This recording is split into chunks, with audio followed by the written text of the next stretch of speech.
मैं भी आज बहुत समय से जो टलता जाता था वो स्थान का मुझे भी यहां आकर मेरी चेतना को जागरूक करने का मौका मिला है। इसलिए मैं मठ के सभी लोगों का बहुत बहुत धन्यवाद करना चाहता हूं। कोई व्यक्ति अपने एक जीवन में 1 अरब बार श्री कृष्ण जाप का संकल्प ले, वो ही बड़ी बात। एक कोई व्यक्ति तय करे कि मैं मेरे जीवन में 1 अरब बार प्रभु श्री कृष्ण का जाप करूंगा, ऐसा संकल्प लेना ही बड़ी बात है। मगर अपने जीवन के कालखंड में वो संकल्प पूरा करने का काम श्री भक्ति सिद्धांत सरस्वती ठाकुर जी ने किया। ये दुनिया के लिए एक अनुकरणीय उदाहरण है। एक जीवन में 1 अरब बार श्री कृष्ण का नाम स्मरण, एक बार भक्ति के साथ श्री कृष्ण का नाम स्मरण करने से ही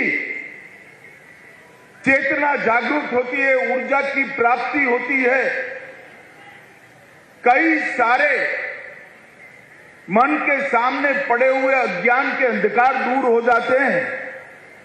हम कल्पना कर सकते हैं कि एक व्यक्ति ने एक जीवन में 1 अरब बार श्री कृष्ण का नाम जप किया, वो व्यक्ति ने अपने जीवन को साच अर्थ में श्री कृष्णमय कर दिया।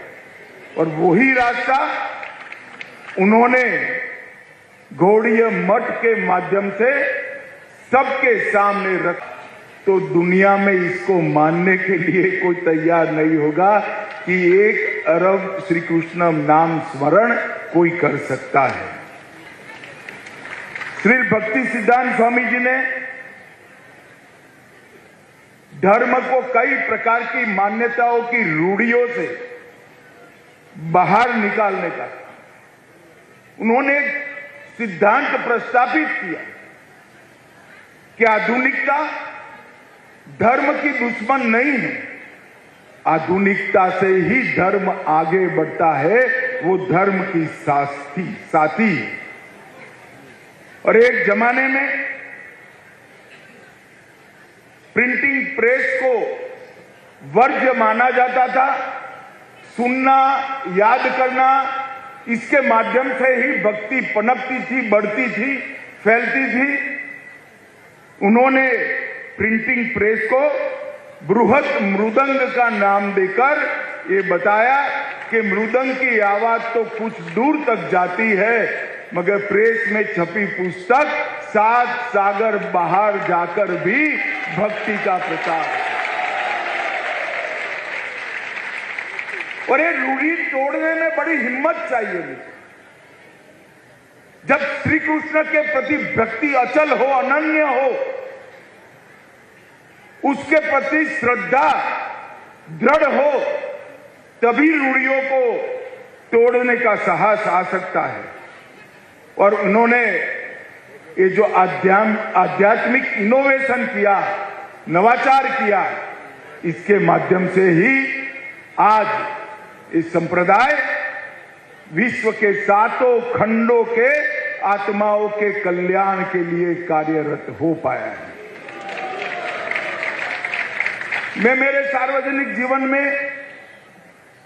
कई बड़े बड़े धर्म पुरुषों को मिला हूं, मन पूर्वक श्रद्धा के साथ प्रणाम भी किया है।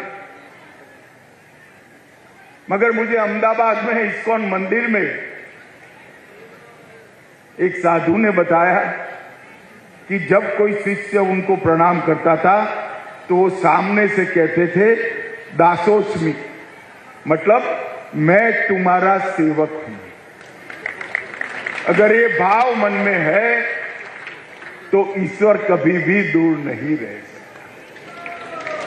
जिनके मन में ईश्वर बैठा है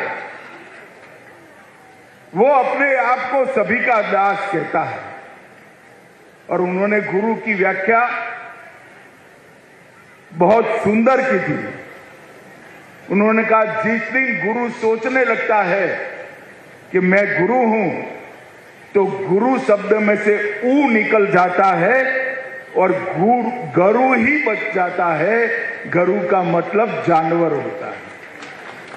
गुरु वही है जो सबके सेवक के भाव से शिष्य को बड़ा करे। छोटे से बड़ा करने वाला ही गुरु होता है। जिसकी समझ छोटी है, ज्ञान छोटा है, इसकी समझ और ज्ञान को बड़े करने वाला ही गुरु है। और मैं आज भक्ति सिद्धांत स्वामी प्रभुपाद को मनपूर्वक कहना चाहता हूं कि आप एक सच्चे गुरु थे और गुरु पद का परिचय भी समग्र विश्व को आपने कराया। इन्होंने जाति के बंधनों को तोड़ने के लिए भी ढेर सारे काम किए। महाभारत काल के बाद पहली बार भक्ति सिद्धांत प्रभुपाद जी ने, जो जन्म से ब्राह्मण नहीं थे, उनको यज्ञ पवित्र देकर उनको ब्राह्मण बनने का अधिकार दिया।